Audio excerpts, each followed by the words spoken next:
Video, I'm going to talk a bit about equipment. I'm actually going to do this in two parts just because I do want to keep the videos quick for everyone to watch. So you have 8 different equipment slots: a sword, a shield, helmet, armor, gloves, boots, and 2 accessory slots. You're obviously going to want to make sure you have every equipment slot filled because that's going to make you a lot stronger.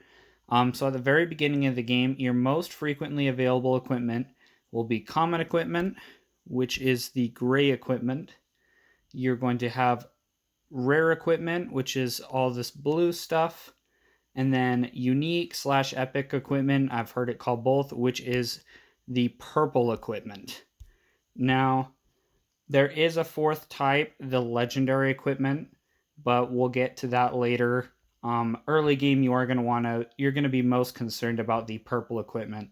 So your goal early on should be to obtain all purple equipment. This is because out of the 3 most frequently seen equipments, the gray, blue, and purple, the purple equipment is going to be the strongest. So there's 2 different sets of equipment within the purple equipment. You have the cadet set and the squire set. And so as a general rule, the cadet set is going to be used more frequently. A lot of it's more powerful, but it's important to note that you should and can and should mix and match the equipment from each set depending on the stats you want and which equipment is stronger. Now it's important to note both of these sets do only have 1 accessory. The squire set has the squire earrings, and the cadet set has the cadet ring. You can choose one of each. You can choose 2 cadet rings like I am.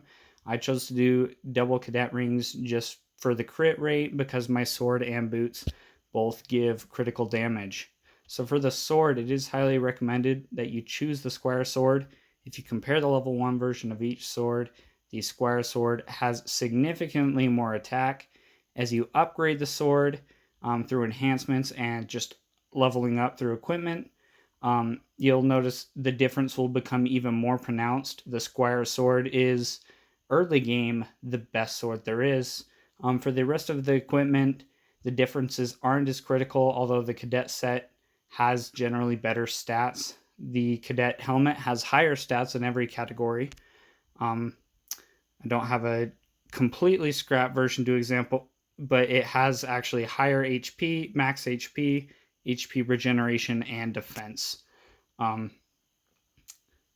the rest, it really doesn't matter. The cadet shield gives you HP, while the squire shield will give you attack instead of max HP, and it does have slightly higher defense.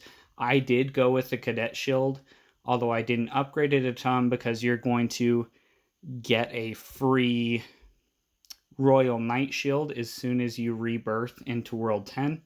And so that's really going to outplace it just because the Royal Knight shield is pretty good. The boots is one where it's kind of just a preference thing.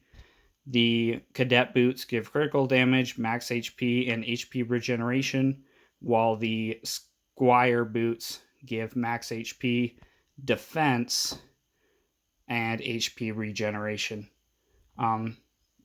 This is the initial setup and explanation behind equipment. I'll have a part 2 of this video where I'll go more into depth on upgrading items through leveling them up and enhancing. Thanks for watching.